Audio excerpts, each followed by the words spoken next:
안녕하십니까. 3분 논평입니다. 김문수 경기도지사와 박원순 서울시장의 첫 만남이 지난 24일 드디어 이루어졌습니다.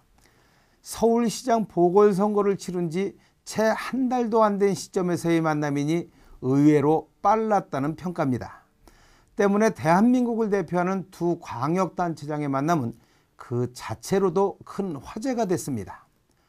웃으며 악수하고 과거 인연을 얘기하며 1시간 30분 동안의 첫 만남은 표면상으로는 그런대로 의미 있는 만남으로 기록이 되는 듯 했습니다. 적어도 양측의 현안에 대해 의견을 교환하고 서로의 입장을 타진했다는 데서 그렇습니다. 하지만 이날 최대 화두였던 대중교통 문제에 대해 김문수 지사와 박원순 시장 간에는 이견차가 너무나 컸습니다. 이를 뒷받침하듯 서로 뼈있는 인사말도 오고 갔습니다.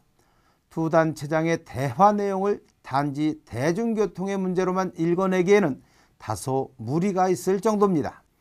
사실 대중교통 문제는 박원순 서울시장 당선 이전에 경기도와 인천시 그리고 서울시 간 실무 협상을 통해 대체적인 합의를 이끌어냈던 사안입니다. 그런데 박원순 시장이 당선되면서 상황이 급 반전됐습니다. 결국 경기도와 인천시에 등록된 대중교통만 요금을 인상하는 결과를 초래했습니다. 박원순 시장이 버스요금 인상을 거부한 이유는 운송업체들의 경영 개선이 선행돼야 한다는 이유입니다. 언뜻 보기에 김문수 지사는 경영난을 겪고 있는 버스 사업자들의 편을 들어준 셈이고 박원순 시장은 시민의 편에 서는 모양새를 보였습니다. 사실 김문수 지사와 박원순 시장은 앞서서 언급했듯이 인연이 깊습니다. 김 지사가 노동운동을 하다 감옥에 갔을 때 박 시장은 인권 변호사로 김 지사를 변호했습니다. 두 사람의 정치 행로 또한 역경이었고 화려한 등단이었습니다. 두 사람은 서로가 서로를 너무나 잘 알고 있습니다. 때문에 이들이 단체장으로서 첫 만남에 관심이 집중됐습니다. 하지만 대중교통 문제에 서로 다른 의견을 보이면서 김문수, 박원순 간에 미묘한 신경전을 벌였습니다. 사실 대중교통 환승제는 김문수 지사의 최대 치적 중 하나입니다. 박원순 시장 입장에서 보면 이 같은 김문수 치적에 같이 손을 들어줄 수 없는 노릇이었을 것입니다.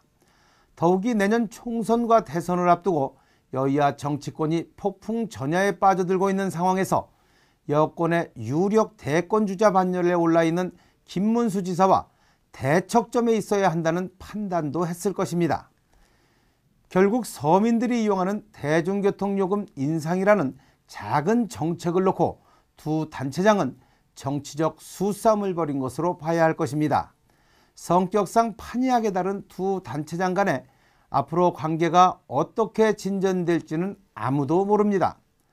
하지만 경기도와 서울시 간의 관계는 두 단체장 간의 정치적 계산에 앞서야 합니다.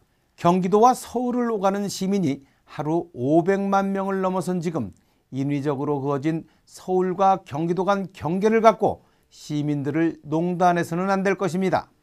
제각각의 서울시와 경기도, 인천시가 아니라 유기적인 교류와 협력으로 수도권 2,500만 명의 시민이 모두 편안하고 행복한 생활을 영위할 수 있도록 하는 일이 정치보다 앞서야 할 것입니다. 그래서 시민들은 김문수 대 박원순이 아닌 김문수와 박원순을 바라고 있는지 모르겠습니다. 3분 논평이었습니다. 고맙습니다.